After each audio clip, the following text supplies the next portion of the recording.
So thank you again, Gord. So we're honoured, privileged to have Kevin Hills here tonight to talk, as you can see, about the Nanaimo Fallen Project, which if you've been reading the local paper recently, you'll see there's been quite a lot of positive activity around it. But a bit about Kevin. Kevin was born on a Canadian Air Force base in Germany, and he obviously came back to Canada and grew up in Camp Borden, CFB Baggetville, CFB North Bay, CFB Pedro. Gee, your parents moved around. And then Comox. And anyway, this upbringing fostered in Kevin two main passions, his aviation and military history, which we're going to hear about. I'll read this out here because it's actually quite interesting. So Kevin went through Air Cadets and earned a scholarship in his glider pilot license. And this was the start of his aviation career that was led to being an airline pilot with ABC and Jazz Aviation for 35 years. Amazing.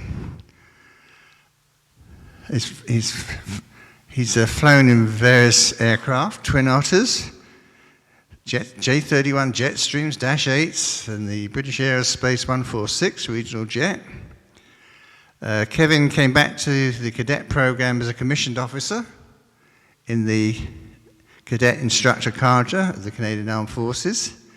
Kevin worked for many years as a glider pilot, tow plane pilot, and flight safety officer out at the airport here in Nanaimo and in Comox.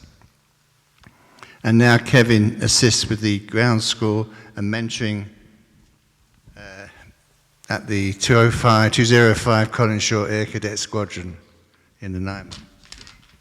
And just finally, a couple of things more here. So Kevin lives in Cedar with his wife Paul and their two sons, and he's still an airline pilot, an air cadet officer, minor hockey coach. His ideas for holidays have recently included visiting the Commonwealth War Graves Cemetery outside Tokyo, and attending a Battle of Britain air show in the UK. So with that, I'd please join me in welcoming Kevin to the podium. Test. So yes, it was an introduction which matches pretty much everything Ted said. I grew up as an Air Force brat, came through Air Cadets, and part of being a cadet officer, I've been able to take distance learning with the Royal Military College, and it was a military history course there that was really formative for me to kind of be able to focus on military history stuff. So I did a term paper on the Commonwealth War Graves Commission, just about its history from conception to the present. The Commonwealth War Graves Commission then this is from their website. The Commonwealth War Graves Commission is a global organization caring for graves at 23,000 locations in more than 150 countries and territories. We commemorate almost 1.7 million individuals, ensuring that all the Commonwealth men and women who died during both world wars, are commemorated in a manner befitting their sacrifice. So the key takeaway here is that they recognize all individuals who died in service, and died in service is defined as obviously combat, but it's also training accidents, succumbing to wounds once they're back home, or even natural causes on the job. These are the iconic cemeteries that we know from France and Belgium, with the distinctive headstone markers that are recognized around the world. In the beginning, Fabian Ware was a journalist. He was too old to sign up for the First War, so he signed up to assist with the Red Cross. And he was running a field ambulance truck, and he realized that just with the scale of destruction in the trenches, around the trenches in the First War, that there was the improvised nature of the burials and grave marking in the field was not suitable, and that there was a need to deal with the practicalities of dealing with the dead, marking where they were buried, trying to keep them identified when, the next day that area could have been destroyed, and how would they find it again and try and honor the dead. And then by extension, they worked with the bereaved to handle inquiries about where their loved ones had fallen, and then to hear their voices on how to commemorate the fallen. At the time, there was a lot of drama with starting the Commonwealth War Graves Commission. Originally, it was the Imperial War Graves Commission. A lot of families wanted to repatriate their sons home because the war was just in France and Belgium. It wasn't far from England, so a lot of people wanted to go and take their sons home and bury them in the family plot. However, that wasn't possible for Canadian, Indian, Australian, New Zealand casualties. So they had to kind of say, no, everybody's going to just be buried near where they're buried, where they died, and we will continue to work towards honoring them, which was tough. The families were actually coming over and paying Belgian gravediggers to steal the remains of their sons to take them home. So it was politically, it was real football. Some of the tools that they used to help track the fallen then. This map is not a good resolution, but it shows the density of the war dead, of where the burials were. So at different battles near different towns, they had a separate map just to plot kind of where the concentrations of the dead and the buried were. So looking ahead, this helped the creation of the cemeteries. Fabian Ware helped create the double identity disc. So the way that would work then is this is the first iteration of it. It was a pressed cardboard affair that wasn't really waterproof in the long run, but it was water resistant, and so the soldier would wear that around their neck, and it was in two pieces, and if they fell, then it was whoever found them, it was their job to cut off the bottom piece and take that back for record keeping and mark where the grave was, and then the upper piece was buried with the soldier. And that actually turned into metal ID discs, and that's what the Canadian military, most militaries have now, is a two-piece dog tag where one piece gets snapped off for administrative purposes and the other piece stays with the member. The headstones were designed to be distinguished from any civilian headstones and to be uniform in appearance, size, layout, and the printing font. The layout, the pattern on each headstone was to have the name, rank, serial number. The country was represented on the top. It's either the country or the regiment or the branch of service. And the date of death are standard, and some of them have the age at the time of death as well. And the only real input then from the family was the epitaph at the very bottom of the front. So the family was allowed 66 letters or something to put in for their loved one. One of the big tenets of this whole thing was equality in death, shown by the headstone styles, regardless of rank, religion, branch of service, status. Everyone who died in service was treated the same, and they tried to bury them near where they fell. There was one of Queen Victoria's grandsons, Prince Battenberg, died in battle early in the war, and his mother then had this great big granite headstone made, and with the curbing and the flowers, but he was buried in a row with everyone else. And the Commonwealth War Graves Commission, Imperial War Graves Commission at the time, had to kind of pick a fight with her to say, well, no, we'd like you to actually advocate for equality and make everybody's the same. And please stand down on making your son more special than anyone else's son. So these are some of the challenges that they had when they started. Any Commonwealth person that was killed but had no known grave, they're memorialized forever in places like Vimy Ridge and Menin Gate. Menin Gate has 55,000 names, I believe, and it's a wonderful. Has anyone ever been there? No. No. And it's since they built it, the Belgian military has buglers, and they'll have a service there every night. And during World War II, when it was occupied territory, they simulated that service in England. The day that they were able to perform that service again, they came back and did it again, and they've done it every day since, rain or shine.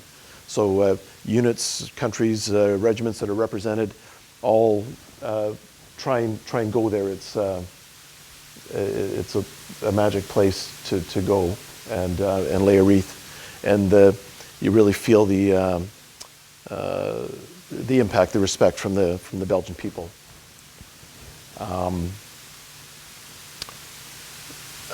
So sorry, that's Menin Gate, and then that's what they would do if they didn't have a headstone then. So there's Air Force memorials for Air Force crews that were lost at sea, for sailors that were lost at sea. So they're at least memorialized someplace. Eternal remembrance. This was the promise that was made, that each cemetery, each grave, each headstone, and each memorial would be looked after forever to honor the sacrifice of the fallen. So the funding for this is provided by, again, off of their website, provided by the member governments of the Commonwealth nations who share the cost of the Commission's work proportionately to the number of their graves for that country. At the time, Rudyard Kipling, they recruited him to help advocate for this new Commonwealth or Imperial War Graves Commission, and kind of sell the idea that they were trying to put this equality in death for everybody, the similar headstones, the cemeteries. If you get to one of the big Commonwealth War Graves cemeteries, they've got a cross of sacrifice, which is shown there. So it's a cross with the sword inlaid into it. There's a stone of remembrance, and there's a whole protocol to how the cemetery is made and how you enter and how you leave. So they made a brochure then to educate people.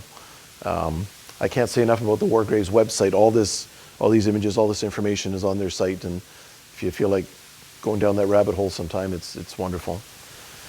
Kipling, early in the war, lost a son, and his body was never found. So he was always heartbroken with that, but he knew how important this work was, and he tried to support them any way he could in public, in his writing, and that sort of thing. So he's the one who wrote this he made this brochure, and this was his quote, was that it was realized above all that each cemetery and individual grave should be made as permanent as man's art could devise, to mark these men and their men and women for their sacrifice forever. Just a quick breakdown of the funding then. So Canada's contribution is 10% of the annual operating costs. So for the cemeteries, they've got full-time caretakers, trimming the grass, planting the flowers, looking after the headstones. If a headstone wears out, is damaged, they will replace it at their cost. And that includes then all the 1.7 million headstones and names around the world. So over 150 countries and territories, and they've got challenges to deal with. The cemeteries getting washed out, or the city wants to change the landscape, or places where there's conflict, from Iraq to Gaza to Sierra Leone. They have to always try and wear the white hat and negotiate with these governments and still try and honor the fallen as best they can. Once again, they represent the Commonwealth men and women who died in service. And that's my segue, because this includes 26 here in Nanaimo. So Nanaimo's fallen.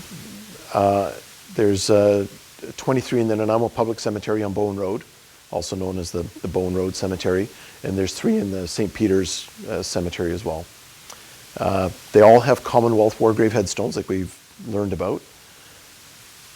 St. Peter's, they're installed upright. However, in the Nanaimo Cemetery, they're laying flat.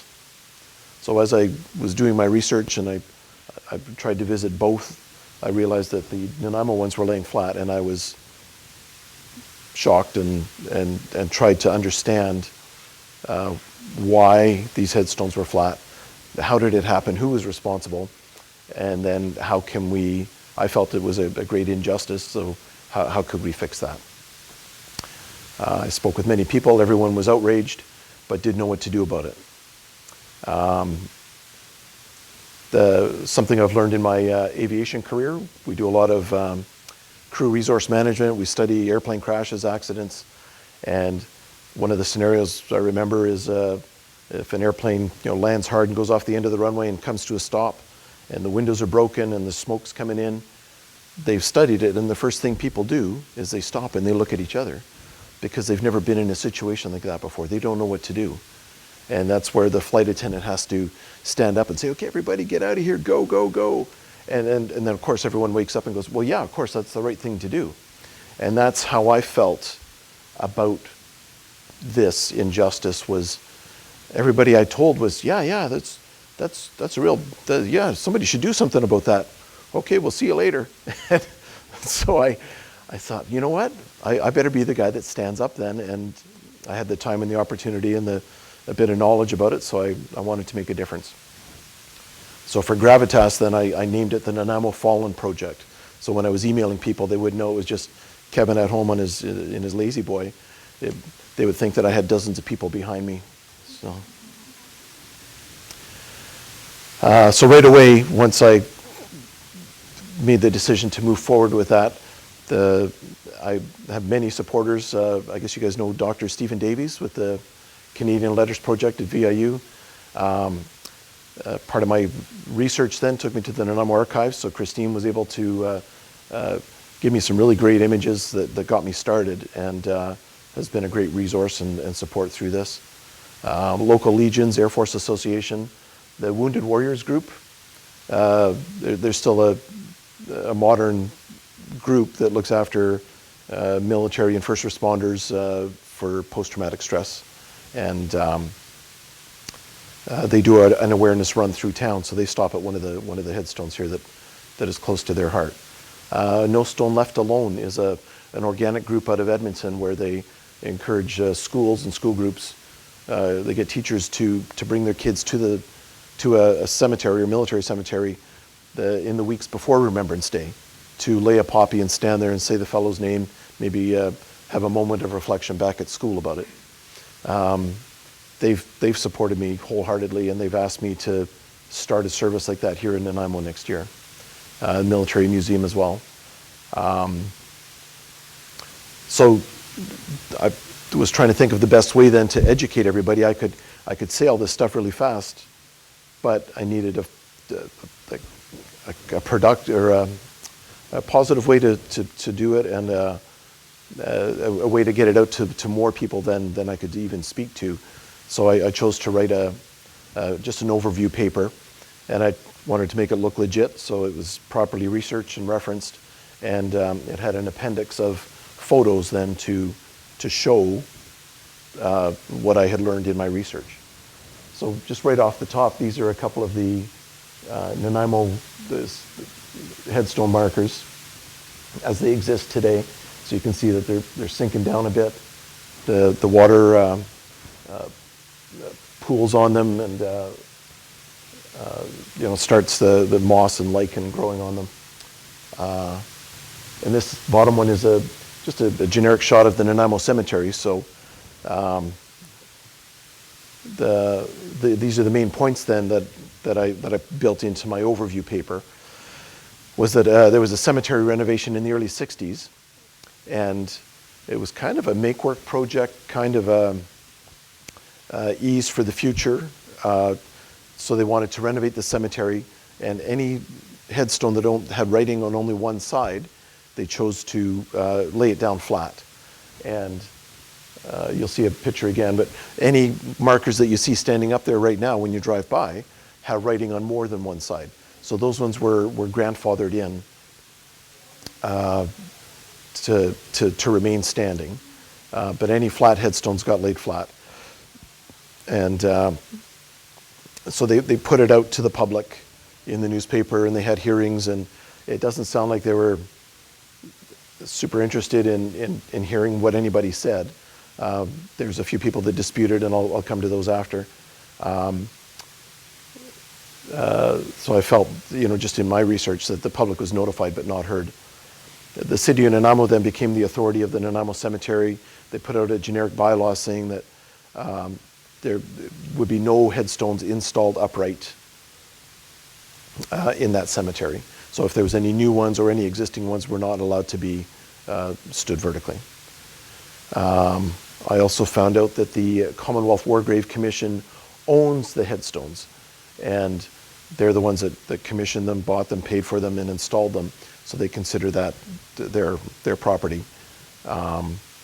So their promise again was to look after them in perpetuity. They have a rolling inspection cycle. However, Nanaimo has not been visited in many years. They were due probably at the start of COVID, and then that never happened, and it hasn't happened since. So I think it's at least 7 or 8 years. For small sites like Nanaimo, where there's only a handful of burials, the Commonwealth War Graves Commission will accept any locally mandated rules that affect their headstones, and they will only replace them then on a like-for-like basis. So because these existing ones have been laying flat, their policy has been since the 1960s, if it needed replacing, then they would come and replace it with the same size of one in a flat position. They made it clear they're not in the business of changing local bylaws and policies. They've got too many properties that they work with that they can't get into local politics. So with all that information, then I saw the remedy as being in two phases.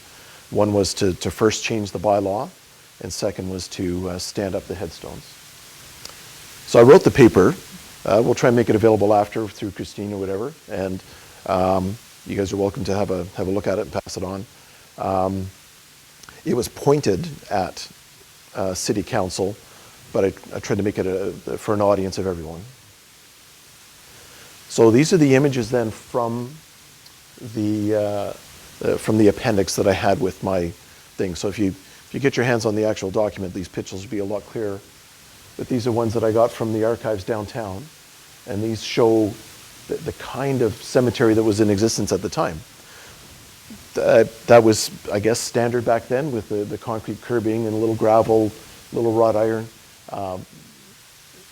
But some are standing up. It was more on the family to look after them. So some of them would become overgrown. If something fell, then it was really the family's job to kind of go and look after it and stand it up again. So this was the reason, one of the big impetuses for the pushing forward with the renovation. This is a document that just shows that the Public Utilities Commission had the right to do that and what they were going to do. This is a letter from Mrs. Elizabeth Butler. I'll try and read it to you here. I am writing in regard to cemetery conversion in Nanaimo. A notification of that in the Free Press for those objecting to proposed or to the proposal is to write into to Victoria. I do not want my son's grave disturbed. And then she goes on to say it was a double plot. He was killed in World War II flying airplanes out of Pat Bay in 1942. This is the way I feel. And in the end, she says, I do not want it touched.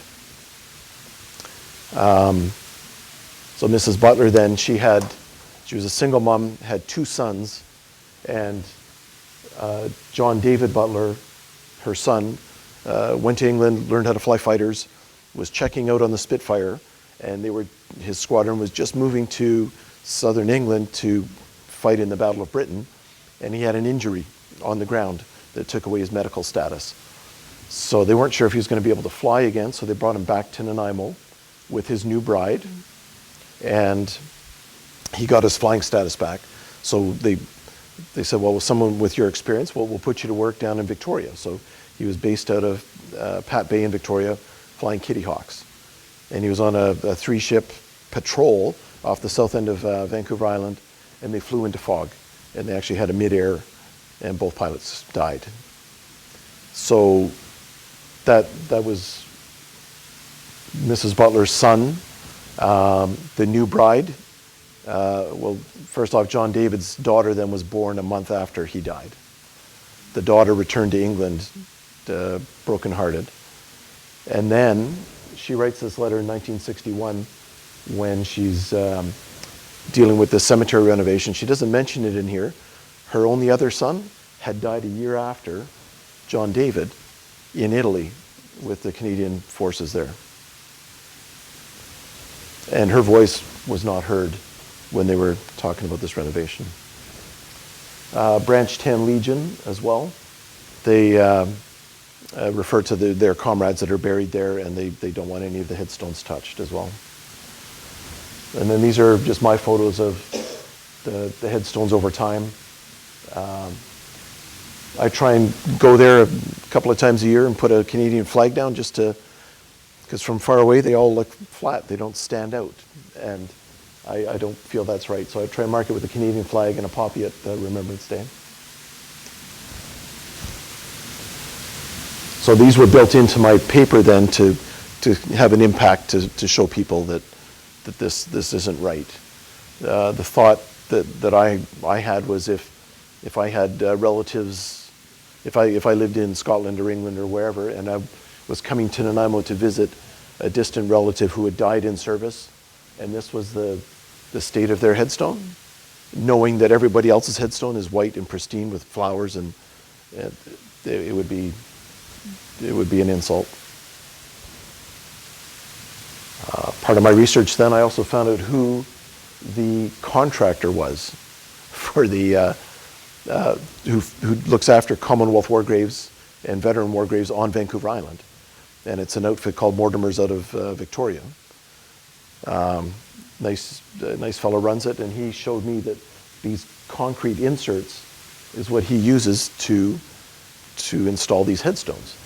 So it takes 2 days. They go in, they dig it out, they put in one of these inserts, cement it into place, and then on the second day they'll come back with a new headstone, and then they can kind of float it into place and make sure it's level and straight.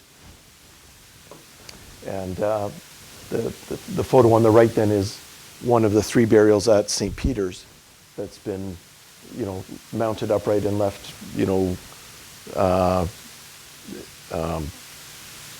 it never got laid flat, so it's still there standing upright. And the condition of it is, head and shoulders above the other ones that have not been. So.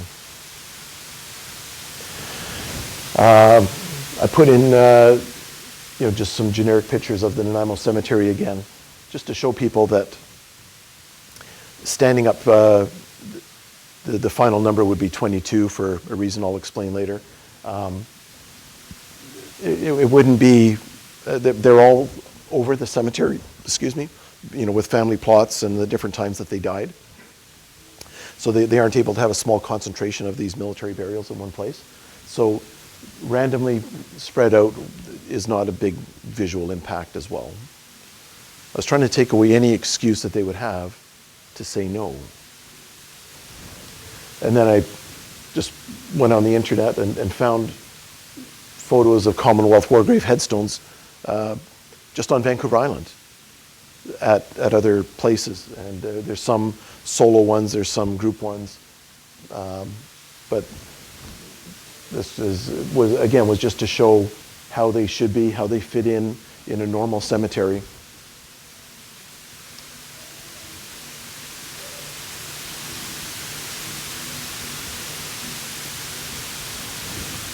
So there.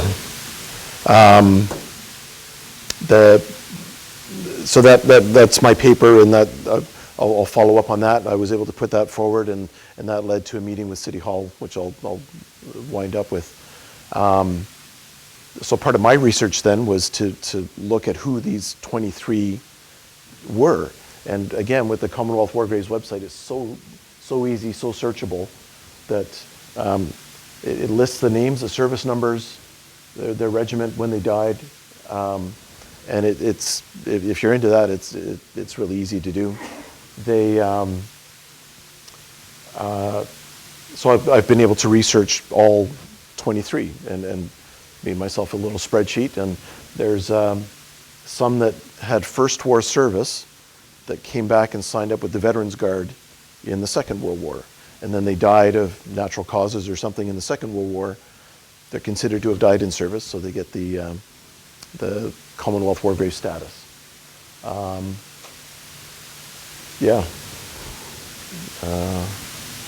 this is just a list of some of the names.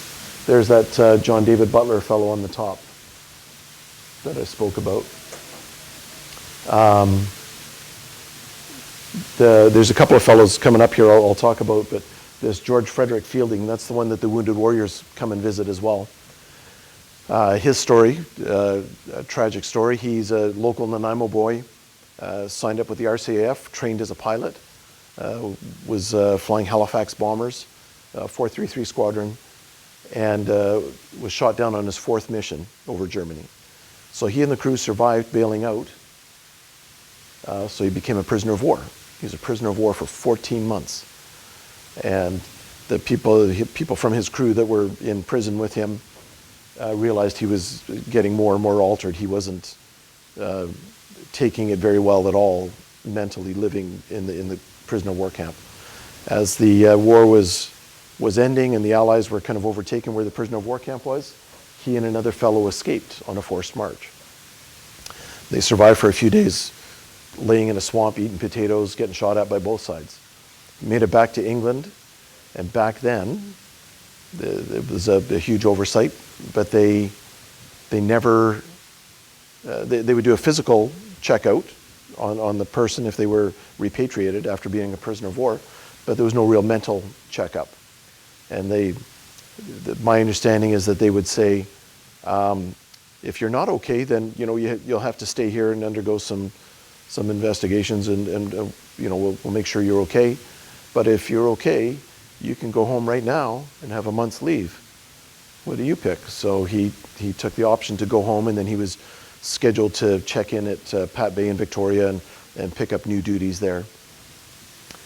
By the time he got home to Nanaimo, he thought Nanaimo had been bombed. He was hiding in the house, peeking out of the curtains, and his mom had booked a doctor's appointment for him the next day. And he was home for 3 days, and he took his own life. So he's considered to have died in service because he died of his wounds from being in service.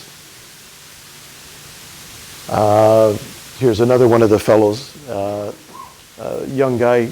I don't know, I could let you read all that, but he fibbed about his age to get in, and signed up with the Canadian Mounted Rifles. He signed up in Vernon so he wouldn't have to do it locally, so they wouldn't catch his age.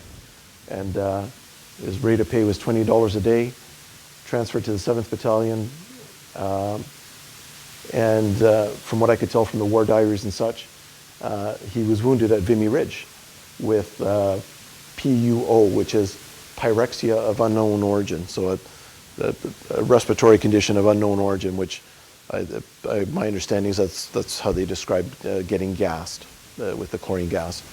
So he was gassed at Vimy Ridge, convalesced, returned to his unit, and then he was able to finish the war, and came back to Vancouver, demobilized, went back to work as a clerk, and then there's a newspaper clipping says he's smothered due to swelling of the neck, which was attributed to the gas poisoning at the front. So here's a young man that's buried in our cemetery who fibbed about his age. He was only 20 years old when he died, and he's a casualty of Vimy Ridge. So he was buried in the Nanaimo Cemetery with military honors, with a full gun carriage. and 30 members of the Great War Veterans Association. His family was allowed to choose the inscription. They chose "Gone but Not Forgotten." I'm not sure if everyone knows, every casualty from the First War and Second War, and actually any war, there's a book of remembrance in Ottawa at the bottom of the Peace Tower. And they turn a great big page every day. And you can find out if there's a loved one, you can find out which day they're going to flip the page and you can see them. So this is just an image of his page, the page that he's on in the First War book. But this is what his headstone looks like.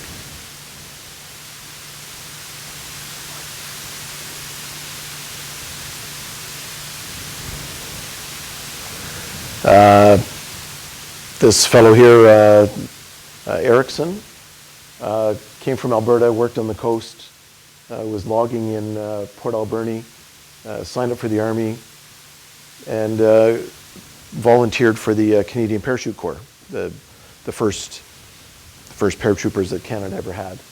And you had to be a perfect physical specimen, physical and mental specimen, and he did it. He was. They went over and trained, and he was part of the Normandy invasion. So once they were on the ground, they became a ground unit. They moved forward for 57 days. They were relieved, and they went back to England, trained again to prepare for the assault on the Rhine. So he jumped into Germany on his second jump and survived both. Then he came back to Canada. The parachute battalion was demobilized, stood down, and he came back to the Nanaimo military camp to be demobilized. And he had seen combat duty, but has no interest in further service in Canada. So they offered him like a job. You can stay in the military as an infantry guy, or we'll put in the paperwork to let you get out. So he put in his release papers. He was still on strength. He went back to logging, and a tree fell on him. So he was in Port Alberni. He survived all that. A tree fell on him. He was still in service. So because he was still on strength with the Army, he's considered to have died in service, and was buried in Nanaimo with full military honors.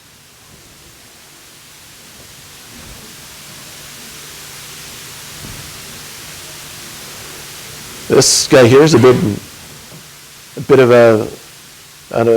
a unicorn in the Commonwealth War Grave system, because when you look him up on the Commonwealth War Grave website, it just lists him as an Austrian civilian. So this poor guy came to Nanaimo to work in the mines. The war broke out. Because the war was against the Austro-Hungarian Empire, they had to round up these enemy aliens and intern them. So he was working locally. They made an internment camp at the Nanaimo military camp. And then he had a heart issue in 1915 while he was imprisoned.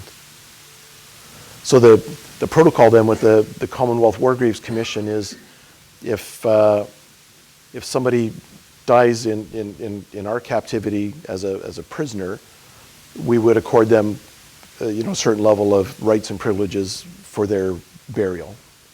And the reciprocal applies. So if there was a Commonwealth member that was in German captivity or whatever, they would be accorded those same privileges. So there's not very many of these in Canada, obviously.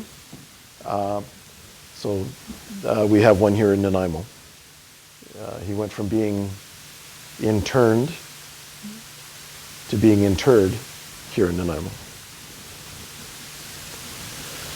So with my War Graves, or with the Nanaimo Fallen Project then, happy to report success for my first phase, for part one. The city managers were awesome. They coached me through the process. An amended bylaw was written and supported and kind of fed to City Council just over a week ago. And it was Remembrance Week, and it was a good time for them to look good on TV and in the paper. I was allowed to go and speak as a delegation. The bylaw passed all 3 readings that night unanimously, so it was a nice show of support for it. This is the amendment to the bylaw. Any Commonwealth War Grave markers that have been laid flat may be re-erected. So yay for me. Thanks. Thank you. But I'm just taking a deep breath, and now I feel like the spotlight then goes to the Commonwealth War Graves Commission, because they have to build it into their budget and planning in their fiscal year. And secondhand, I've already heard they're looking for ways to save some money. They want to take some of these used kind of broken headstones and repurpose them and put rebar in them and epoxy them into place or something. And for the disservice that's been done to them, I'm hoping for the top drawer service to generate new headstones and install them properly. The media has been favorable about it. It's a feel-good story on Remembrance Week. But the Commonwealth War Graves Commission, the Canada office, it's a big company, and they're short-staffed, and I'm going to try and keep rallying community support from the area to make them stand up to their commitment. One thing that they have or they've mentioned since this came out is that they deal with, most of their dealings with cemeteries is to accommodate them because they want the heads laid flat, or because there's a landscape change, or they want to relocate them. And she said this is the first time that somebody's come and said, no, they're laying flat and we want to do the right thing, we want to stand them up again. So if we can kind of keep them going on that track, that'd be awesome. So in summary then, I feel that this was a social contract to these service members that if they fell, they would be, they and their sacrifice would be remembered forever. It's a promise made, and it's a promise that needs to be kept. I'm not sure if this ever would have been caught if I hadn't have stumbled on it, or if people would have driven by for another 20 years, 60 years, and not known that these men were buried there. I don't know if the next generation would pick up a laptop and push to make it happen. I don't know. Are there any history nerds in the house? Researchability. I found almost all of these resources online. So the War Graves website, like I say, I can't say enough about it. Archives Canada for the service files, which is all the color documents of personnel file. Newspaper clippings, Ancestry. There's more and more unit and squadron war diaries coming online. So if you know when they died, you can kind of project backwards and see where that unit was at that time when he died. The Find a Grave website has, you'd have to take it with a grain of salt, but people will go on there and find somebody's headstone and make postings about it and add information. So I usually take that with a grain of salt, and if I can verify it, well, then I'll accept it as legit. And then just in person, I can't say enough about Christine at the Nanaimo Archives for, again, those are the letters from Mrs. Butler, the original photos of the cemetery. Now it all puts it into context. This happened. It wasn't on this city council's watch. It was definitely an oversight, but I've tried to take the high road and say, well, the nice thing about an oversight is that it can be fixed, that it can be resolved. So, and that's the end of my presentation. Thanks very much.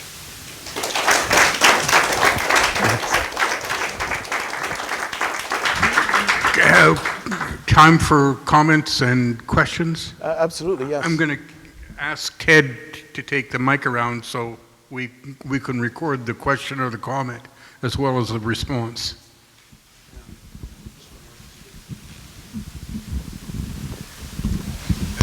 just a segue. Canada's most famous soldier of the First World War, John McCrae, his headstone is laid flat in a French cemetery at Bowen Road. Has anybody been there? He was a famous doctor, passed away with meningitis, was buried in 1917. And he's in a French cemetery, and all the headstones are flat. He's maintained. He's in a row of British and Canadians. When we go there, they're neglected, really.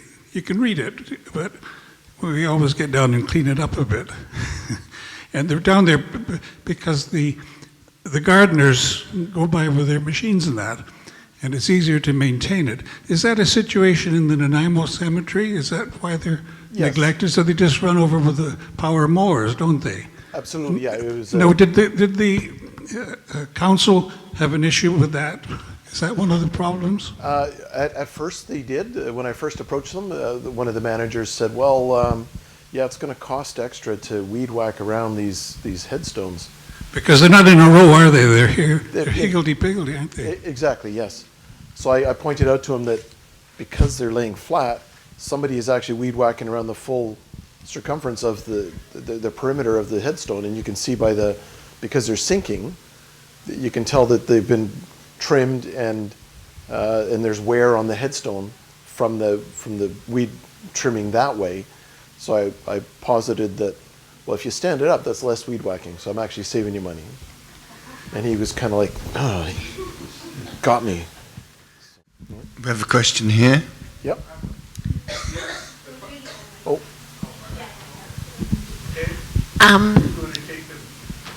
My question is about the legibility, like how readable the graves markers are right now. Like, what would you say generally is the condition of those? If you got down and wiped them, if you knew where they were and you got down and sort of had a little whisk broom, like in baseball, and kind of, because there's sometimes where they're in better shape than others. In the fall, they're going to get the leaves. In the summer, they get the grass clippings. You get the goose droppings on them. If it's been raining or not raining. So I would say, if you clean them up, they're legible enough, but you can start to see where the lichen and the moss is starting to grip onto it, and it starts to crumble the granite. I just have one other question. Are these individual stories available in your report? No, but I guess if we, I don't know if you guys are going to share the speech or whatever, but yeah, or if you want to get in touch, like I say, I made a spreadsheet on everybody. So there's some stories are, not nearly as poignant or dramatic, but the bottom line is they got up and in service and went to do their job, and they died in service. So. Thank you. Yeah, you bet. Thank you for your presentation. Thank you. Do you have a timeline on when this is going to take place? The Commonwealth War Graves folks, their fiscal year, I think, is like March, April. So they need to have it, this year's budget is already set kind of thing, but I don't know. For all of Canada to not have a contingency fund where they can, another thing that limits them is they limit themselves on renovation season for maintenance, because the season back east is so much shorter than it is here. So they kind of have to be fair and share that work with everybody. So they even, sort of wind down the west, even though they really don't need to. So I've been in touch with them. They've only just found out about this, so they've got to, regroup and that kind of thing. So I'm hoping for the spring. The city now goes from, somebody that I'm trying to convert to possibly a partner in this. Excuse me, if they want to keep on having, good PR out of it, good press out of it, then yeah, I feel comfortable approaching the managers that help me to lobby the Commonwealth War Graves Commission and say, yeah, we're available these days of the week, and we've got guys with shovels. You let us know what you need to do. The timeline to generate a headstone is about 1 hour. They lay it out on the computer, they make a template, they push a button, and it makes a new headstone. And then, like I say, it's about 2 days to do the install. So for 22 headstones, that was the thing with the Campo fellow. He doesn't get the full upright headstone. His is going to be a low flat headstone forever. So, so there's really only 22 headstones that need to be raised. So Perhaps when that day comes, the Nanaimo Historical Association will be involved in that, and perhaps we could make an alliance with the military museum. oh, absolutely. I'll be telling everyone about it for sure. I help out with the cadets. I'm going to try and get all the cadets out, and flags and bands and wounded warriors, and absolutely. You know, yeah, I want everyone to know the story just so that they can know that these guys are there. I feel like they've been forgotten for the last 60 years. Thank you again. That has potential. Yes. No, thanks. Anyone else have a comment or a... Can I ask, Kevin, when did repatriation start? I think the people that died, say, in Afghanistan, their bodies were brought back. I guess my focus was just on the Commonwealth War Graves Commission, and their timeline only represents World War I, World War II. So I'm not sure, you know, what was done for the Korean casualties or any other casualties since. Or UN mission? Yeah, exactly. United Nations members, whatever. So. Yeah, I just want to ask, what is the role of the families? I wasn't clear on that. Like the Commonwealth Commission is the one in charge of the headstone. Yes. So is the family involved at all? I'm just not sure what not really. how Like, that works. like I guess it's more of a holdover from back in the day, and now they don't really have any new customers, for lack of a better term. They've just got the same ones, and they're just maintaining them. But the standard in the day was to let the family choose the epitaph that was going to be written on the bottom, and like there was like military burials now. There's an allowance for a spouse, even in the Ottawa Cemetery for Canadian service members. It's a double plot for the service member and the spouse, and that was never conceived of for these Commonwealth War Graves at all. So as far as family, that's the only input that I believe they had. So. Thank you.